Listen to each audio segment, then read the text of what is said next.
materi tentang dana pensiun syariah. Kelompok kami mohon maaf sebelumnya karena dalam pembuatan video kali ini kelompok kami bersepakat untuk mengambilnya secara terpisah dikarenakan adanya penyebaran virus corona yang sedang terjadi di Indonesia. Perkenalkan dulu, nama saya Aina Salsabila sebagai pembicara pertama, kemudian nanti ada Natasha Lydia sebagai pembicara kedua, lalu pembicara ketiga ada Ramadan Bimo, dan pembicara yang terakhir atau pembicara keempat ada Ahmad Ridwanto. Baik, selanjutnya kita ke pembahasan yang pertama. Baik, penjelasan yang pertama adalah definisi dari dana pensiun syariah. Pertama, saya akan menjelaskan apa itu dana pensiun. Jadi dana pensiun adalah badan hukum yang mengelola dan menjalankan program untuk menjanjikan manfaat sesuai yang ada dalam UU nomor 11 tahun 1992 tentang dana pensiun. Nah, program pensiun di sini yang dimaksud itu adalah setiap program yang memberikan manfaat pensiun bagi setiap peserta. Nah, selanjutnya tadi kan sudah ada pengertian dana pensiun. Selanjutnya itu ada prinsip syariah. Pengertian prinsip syariah itu sendiri adalah ketentuan dalam hukum Islam berdasarkan fatwa atau pernyataan dari Dewan Syariah Nasional Majelis Ulama Indonesia. Nah, tadi kan kita sudah tahu apa pengertian dari dana pensiun dan prinsip syariah. Maka dapat disimpulkan bahwa pengertian dari dana pensiun syariah adalah dana pensiun yang setiap kegiatannya itu berdasarkan dengan prinsip syariah. Nah, pembahasan yang kedua yang akan saya bahas adalah landasan hukum yang dipakai dalam dana pensiun syariah. Landasan hukum yang dipakai ada 3. Yang pertama itu Undang-Undang Nomor 11 Tahun 1992 tentang dana pensiunan. Lalu landasan yang kedua dipakai adalah Keputusan Presiden Nomor 8 Tahun 1997 tentang tabungan pensiun. Dan landasan hukum ketiga yang dipakai adalah Keputusan Presiden Nomor 8 Tahun 1997 tentang As-Sabri. Di sini saya akan melanjutkan presentasi mengenai konsep dana pensiun syariah.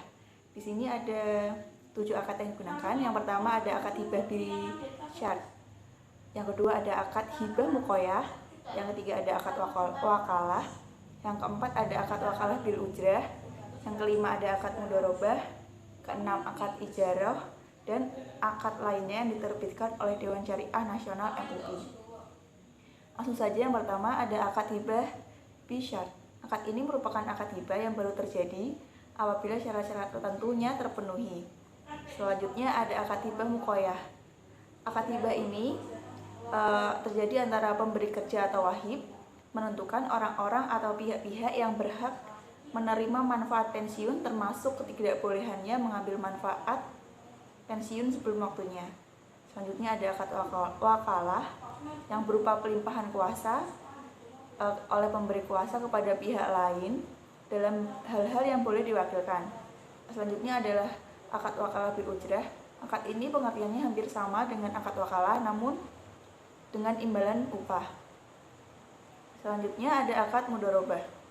Akad kerjasama usaha antara dana pensiun yang diselenggarakan program pensiun berdasarkan prinsip syariah sebagai pemilik dana atau sahibul mal dengan pihak lain sebagai pengelola, dengan keuntungan yang dibagi sesuai nisbah yang disepakati, sedangkan kerugian dibebankan kepada dana pensiun. Yang terakhir adalah akad ijarah. Akad penyaluran dana untuk pemindahan hak guna atau manfaat atas barang atau jasa dalam waktu tertentu dengan pembayaran sewa atau ujrah antara dana pensiun yang diselenggarakan program pensiun berdasarkan prinsip syariah dengan pemberi sewa tanpa diikuti pengalihan kepemilikan atas barang atau jasa itu sendiri. Baik, saya akan melanjutkan materi dari pembicara kedua, yaitu materi selanjutnya adalah implementasi akad. Implementasi akad dibagi menjadi 4. Yang pertama adalah akad hibah bi syart dan akad hibah muqayyadah. digunakan antara pemberi kerja dan peserta dalam hal pembayaran iuran. Yang kedua adalah akad wakalah dan akad wakalah bil ujrah digunakan antara pemberi kerja atau peserta. Dan dana pensiun yang menyelenggarakan program pensiun berdasarkan prinsip syariah. Selanjutnya adalah yang ketiga.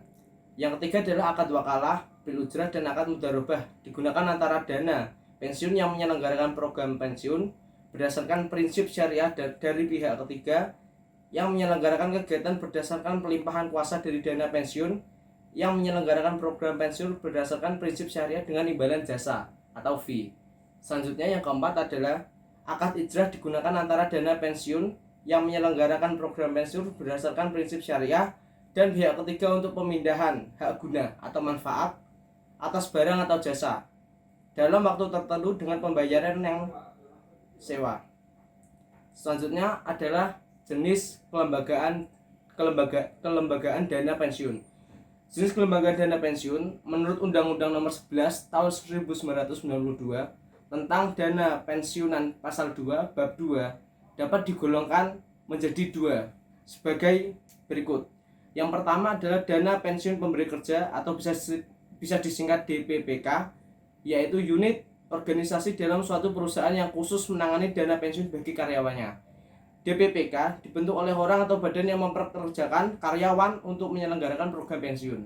Selanjutnya adalah yang kedua, yaitu dana pensiun lembaga keuangan atau bisa disingkat DPLK, yaitu dana pensiun yang dibentuk oleh bank atau perusahaan asuransi jiwa untuk menyelenggarakan program pensiun iuran pasti bagi perorangan. Selanjutnya adalah jenis-jenis program dana pensiun syariah.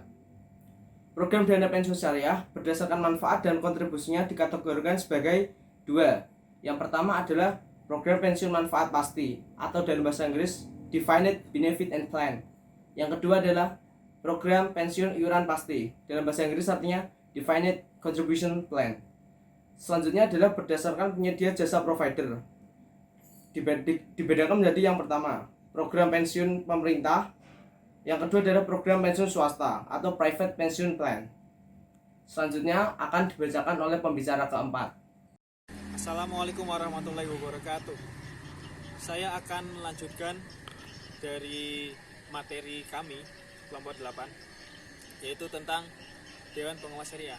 Tapi sebelum itu, marilah kita menikmati suasana hamparan hijau di Kota Magelang.